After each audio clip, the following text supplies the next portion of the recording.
Do you need to be prepared? I think you do. There's a lot of people that are probably prepared without really knowing it. Hi, this is Everyday Prepper. Welcome to the channel. My name is Steve, and in this video I want to talk about how and why we might want to get prepared for an unexpected event. Now, if you haven't started already, it could well be that you just don't know where to begin. And being prepared for a number of specific events can be overwhelming. So as I said, a lot of people possibly practice preparedness without really knowing it. You might have a first aid kit in the house, you might have a fire extinguisher in the house, you might have some various DIY tools to fix things when they go wrong. Preppers will have all these things too, but with preparedness, the main difference is that it's a conscious effort to cover as many angles as possible. So today I want to cover some basics that, in my opinion, could help you minimise some disruption or stress if there was an event or situation close to you. So rather than preparing for a specific event, I want to keep this pretty general so it'll be applicable to a variety of scenarios. Now, first things first, when it comes to survival, we use something called the rule of three, which you may or may not have heard of. And you saw in the little trailer there, you have 3 minutes without oxygen, 3 hours without shelter in a harsh environment, 3 days without water, and 3 weeks without food as a general rule for a healthy individual. Let's cover those individually, because again, in my opinion, these come first. When it comes to survival, when it comes to an SHTF situation, when it comes to a national emergency, the first things you want to be looking at is, how do I survive this? So a survivalist or someone in the preparedness community would look to get these things or items or skills squared away first and then build on that. So first of all, as an example, we have 3 minutes without oxygen. So if you have a fire, for instance, what you want to do, if there is a fire, you want to make sure you stay low. You want to make sure you've got something you can put around your face to stop smoke inhalation. Put it in water, get it wet, put it around your face so that it stops the smoke getting into your lungs. And of course, have a fire extinguisher.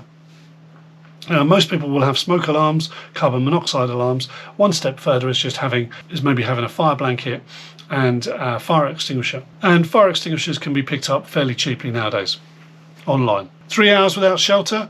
Well, the idea there is that you don't want your body core temperature to be dropping. Now, in summer, it's not a major issue really. You could sleep in a hedge overnight in the height of summer and probably survive the night. If there was an issue in the middle of winter, you had, I don't know, a grid down situation where you can't run your boiler and you've got no heating in the house, how are you going to stay warm? So shelter is not necessarily just a tarp or a tent, because you're not necessarily going to be sleeping in the woods. In the UK, most people will be bugging in rather than bugging out because there's nowhere really to go. So if you're bugging in, you want to make sure that you're warm enough in the house. People are known to die in their houses for being too cold. So the key here is to make sure you've got lots of layers, lots of blankets, maybe an alternative way of heating the house in a safe way. So, a wood burning stove, always a good idea. And then if you are bugging out, or if you had to stay outdoors, you're going to need either a tent or a tarp, maybe a bivvy bag, sleeping bag, that kind of stuff. And remember, you've got to carry all this with you if you do have to get out and about in your car or by foot. Then we have 3 days without water. So 3 days worth of water. As a minimum, you want to store about a gallon a day per person. So if it was just myself, for 1 day, I'd be needing a gallon, which is about 4.5 litres. So let's say 5 litres. Those 5-litre bottles that you get in the supermarkets, it's just over a gallon. So you can store one of those per day per person. Now, eventually, if you've got a family of 4, you're going to be storing a hell of a lot of water. So the idea with preparedness is that you know how to source water, especially if it hasn't rained, maybe, collecting dew from grass, using something called a solar still. These are all things that you can look up, and also knowing how to, if you're collecting water from a river or from another water source rather than from your taps. Let's say the taps have run out of water because of a grid down situation, there's no more pumping left. You're going to be left with filtering rainwater or boiling rainwater. So you need another means to be able to bring water to the boil for a few minutes before drinking it. Obviously after it's cooled down, you want to be looking at filtration. Simple filtration methods.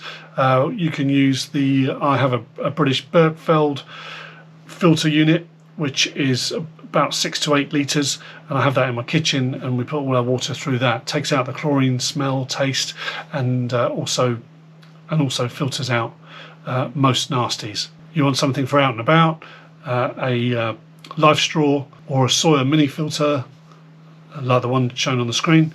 One of those will be able to filter thousands of litres without needing replacing. So they're pretty good too. Take a little while for the water to filter through, but it'll give you enough to survive, certainly. Then we have 3 weeks without food. Now, these are guides for a fit and active person, so you might find that somebody can live for longer than 3 days without water, or they could live for longer than 3 hours without shelter in a harsh environment.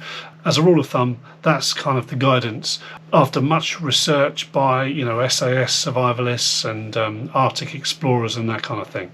So 3 weeks without food.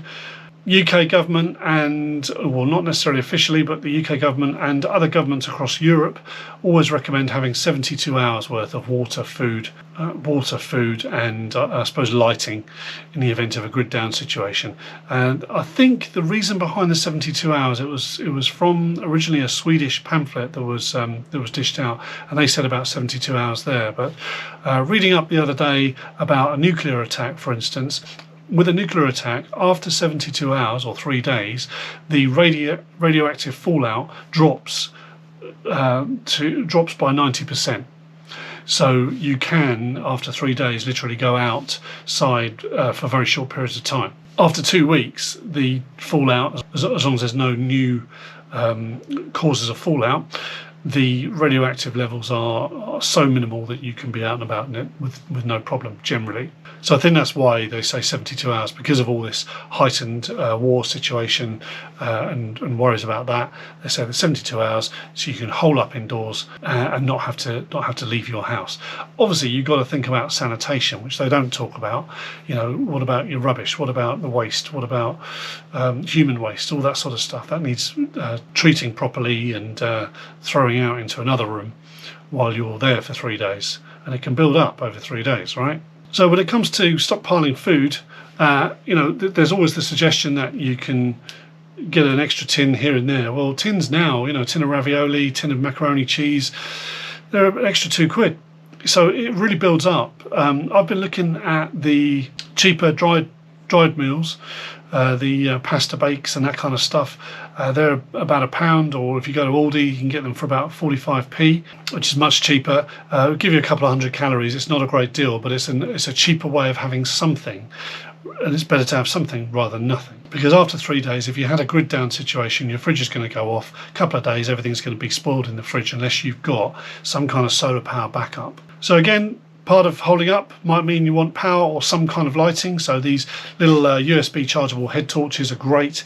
If you have a small solar panel, or a solar panel coupled with a battery bank of sorts, that would probably help you keep things charged up, like radios, for instance, if you're listening out on a radio for various announcements and what have you from the government if something major happened.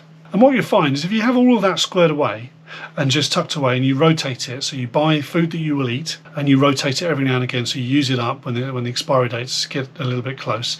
Although tinned food will last a lot longer. You can do some research online, but a lot of these dried foods and stuff will go past the as long as it's not a use by date, you can go way past the best before date with no problems. Just make sure your tins aren't damaged and the packets aren't open or have holes in them or anything like that. Just check the quality of the packaging. But once you've got your water, you've got your shelter, your blankets, your things like that, your layers, you've got your torches, your rechargeable torches. I'd recommend rechargeable, just because long term, there might be a situation where you're not going to be able to get batteries anymore. If you've got something with a lithium battery inside that's chargeable on a solar, or by using a hand crank torches, all of those things are going to last you a lot longer than something with batteries. Food, if you've got your food tucked away for as long as you can, you just have to build on it really, then it'll cover most eventualities. One of the biggest SHTFs that we had was the response to COVID, with all the lockdowns and everything else. If you have your water squared away, you have your heating. We didn't have power going off, but we were shutting doors for a period of time, and it was difficult to get stuff in the supermarket. So if you have a little bit of a stockpile of stuff, think about toiletries. What happened with the toilet rolls. Think about toiletries, feminine hygiene, that kind of stuff. Things you may rely on, contact lenses, things you may rely on. It's always handy just to have spares of things you rely on a daily basis. That's all I'd recommend to start with. Now, we could go a lot more detailed than this, but we're talking about just getting started, not prepping for a specific purpose, just to mitigate initial disaster until help does finally arrive, which I believe in most cases it probably will do after a period of time. And I don't believe that we'd have any national scenarios really imminent that would be majorly long term, unless we go into a war situation. Again, that depends how that would pan out, but that's a whole different ballgame. But you can build, your initial preps will help you in the event of a declaration of war for the UK. Might not help you if a nuclear bomb drops on your town, but it's more likely to be, because again, we have NATO, we have Article 5. It's more likely to be a difficult to trace cyber attack and that kind of stuff, like we've experienced with the cyber attacks on the Co-op and M&S. For instance, the Co-op cyber attack was actually a group of ransomware hackers based in Malaysia, or originating from Malaysia, and they basically have sold on their franchise to other people around the world that can then use it for ransom. For ransomware. So it's very, very difficult to trace. So that could happen. What happens if all the supermarkets supply chain went down and all their delivery system went down, which is what's happened with Co-op? Then we could be in a bit of a pickle. And if you've got a bit of a stockpile, the grid might not go down, but you're going to be without food for a period of time until it gets sorted out, which I believe it would eventually get sorted out. But if you've got a backup of food, backup of water, and some various other bits and pieces, you're going to be okay. Anyway, I'll probably do some more in-depth videos about this subject, just going into more specifics, not necessarily what you would prepare for specifically, but ways of preparing. We can drill that down to extra techniques when you're stockpiling and putting stuff away and preparing. There's also some skills that might be useful, which we can cover at a later date, that would be useful in a survival situation, in a variety of survival situations. So once you've got these basics squared away, you can take preparedness as far as you want to go. You can still live your life perfectly normal and be a prepper or be prepared. And if you want to specialise in various aspects of it, then so be it. Key thing is really enjoy life as well. You never know when things could go pear-shaped. So if you found this useful or interesting, then please hit the like button, and if you like this kind of content, then please consider subscribing to the channel, and I will look forward to seeing you soon. Appreciate you watching.